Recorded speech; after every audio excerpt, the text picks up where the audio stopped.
mendidih di suhu 100 derajat Celcius. Artinya, kalau suhunya ini 100 derajat Celcius, ini udah pasti panas banget teman-teman. Nah, yang kedua, itu katanya dalam Fahrenheit kan tadi.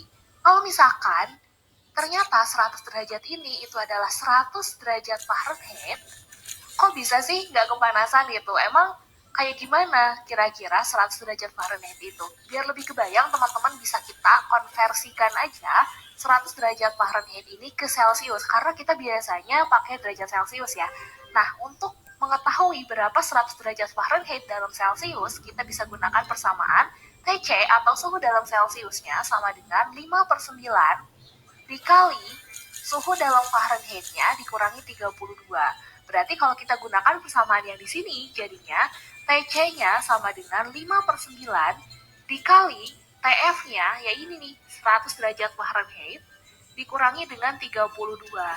Berarti sama kayak 5/9 dikali dengan 68. Berarti nilai TC-nya adalah 37,78 derajat Celcius. Berarti kalau 100 derajat ini diungkapkan dalam derajat Fahrenheit, sama aja kayak suhu 37,78 derajat Celcius. Makanya nggak terlalu kepanasan. Yang terakhir itu dalam Kelvin. Kalau misalkan si suhu 100 derajat ini diungkapkan dalam Kelvin atau 100 Kelvin, itu kenapa bisa beku? Nah, kita cek nih, kalau 100 Kelvin itu berapa derajat Celcius? Berarti TC atau suhu dalam Celciusnya adalah, kalau kita mau ubah dari Kelvin ke Celcius, itu caranya kita kurangi aja si suhu Kelvinnya dengan 273. Berarti suhu dalam Celciusnya adalah T Kelvinnya adalah 100 dikurangi 273. Berarti suhu dalam Celciusnya adalah negatif 173 derajat Celcius. Makanya udah jadi S teman-teman. Sekarang paham ya kenapa jadinya seperti ini.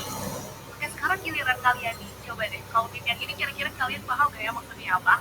Tulis jawabannya deh kalau 1, 2, 3, 4. Teorinya orang-orang ahli. Silakan, selamat tentang foto Anda. Perpelukan mesra.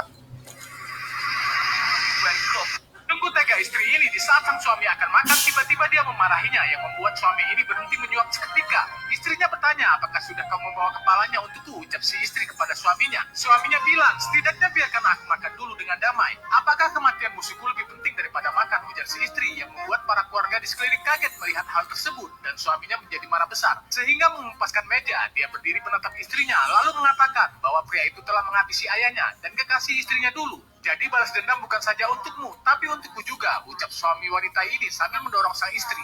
Paman pria ini juga berkata dengan orang di sampingnya, mengapa ponaannya itu menikahi wanita seperti dia? Bahkan untuk tidur dengan istrinya sendiri saja dia tidak diperbolehkan, karena belum membalaskan dendam dengan sang musuh. Suaminya ini menceritakan bahwa tadi dia dan beberapa anak buahnya pergi ke sebuah pesta pernikahan massal. Dia bermaksud untuk menghabisi musuhnya tersebut di depan banyak orang. Namun ketika pria yang merupakan ayah dari pemuda itu berdiri menantangnya kembali, dia mengatakan, ini bukan saat yang tepat untuk berperang.